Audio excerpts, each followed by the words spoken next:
కురువులంతా ఏకతాటిపై వచ్చి చంద్రబాబుని ముఖ్యమంత్రి చేసుకోవాలని కర్నూలు పార్లమెంట్ టీడీపీ అభ్యర్థి బస్తిపాటి నాగరాజు పిలుపునిచ్చారు. కర్నూలు జిల్లా అదోనిలో నిర్వహించిన కురువ ఆత్మీయ సమావేశంలో అదోని అసెంబ్లీ కూటమి బీజేపీ అభ్యర్థి పార్థసారథితో కలిసి నాగరాజు పాల్గొన్నారు. ఈ సందర్భంగా ఆయన మాట్లాడుతూ కురువలను రాజకీయంగా గుర్తించి పెద్దపీట వేసింది తెలుగుదేశం పార్టీనే అని అన్నారు. 40 ఏళ్లుగా జిల్లాలో కురువులకు ఏ రాజకీయ పార్టీ ఎంపీ సీట్ గానీ ఎమ్మెల్యే సీట్ గానీ ఇవ్వలేదని, ఇప్పుడు కురువ కులానికి చెందిన తనకు ఎంపీ సీటు ఇచ్చిన ఘనత చంద్రబాబుకి దక్కుతుందన్నారు. తాను ఎంపీగా గెలిచిన తర్వాత కురువులో ఎదుర్కొంటున్న సమస్యలను పరిష్కరించడంతో పాటు కురువుల ఎస్సీ సర్టిఫికేట్ల కోసం పార్లమెంట్ లో పోరాడతానని హామీ ఇచ్చారు. ఇది కురువులకు చివరి అవకాశం లాంటిదని, ఎన్నికల్లో తాను ఓడిపోతే కురువులకు రాజకీయ సమాధి పడినట్లేనని నాగరాజు స్పష్టం చేశారు. అక్కడి నుంచి నాకు కసి పెరిగింది. మా కురువల్లో ఇంత ఐక్యత ఉంది కదా, వీళ్ళకి ఇదిగా స్థానం, చట్టసభల స్థానం కావాలి. ఖచ్చితంగా 4 లక్షల జనాభా కలిగి ఉన్నాం మనం ఈ జిల్లాలో.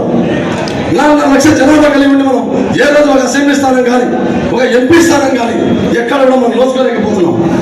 కాబట్టి ఆ స్థానం కావాలంటే ఏం చేయాలని చెప్పేసి ఆ రోజు రాత్రి నుంచే నేను 2.5 సంవత్సరం పాటు ఆర్టీసీలు కష్టపడ్డా ఈ ఎంపీ టికెట్ సాధించాలని చెప్పేసి. అందులో భాగంగా మన వాల్మీకి సదన జిల్లా అధ్యక్షుడైనటువంటి వీడి నారాయణ గారు కూడా అన్నగారికి ఒక అవకాశం చంద్రబాబు నాయుడు గారు అడిగారు.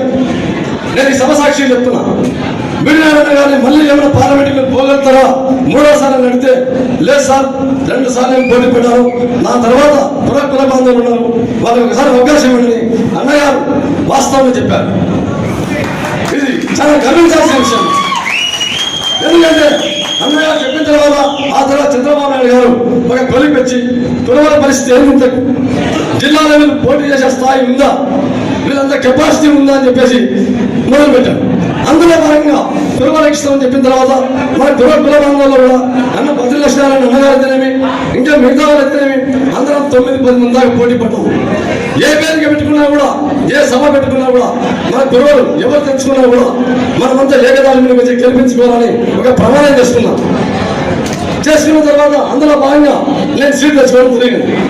కాబట్టి నేను చెప్పే సోదరులు ఏం చెప్పేదంటే, మనకు గాన చట్టసభల్లో ఈ సంవత్సరం 2020 ఎలక్షన్లో సీటు రాకపోయి ఉండింటే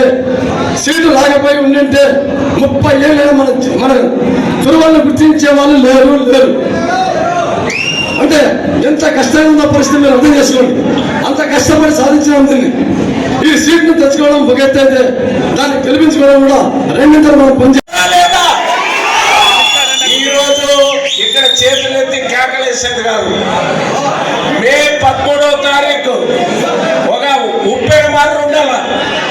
అవతల పార్టీ వాళ్ళకి బీసీల్లో ఇంత ఐక్యత, వెనుకబడిన కులాల్లో ఎస్సీలు, బీసీలు, మైనార్టీలు మొత్తం ఏకమయ్యారు. ఆదోని నియోజకవర్గంలోనే ఒక అభిప్రాయం.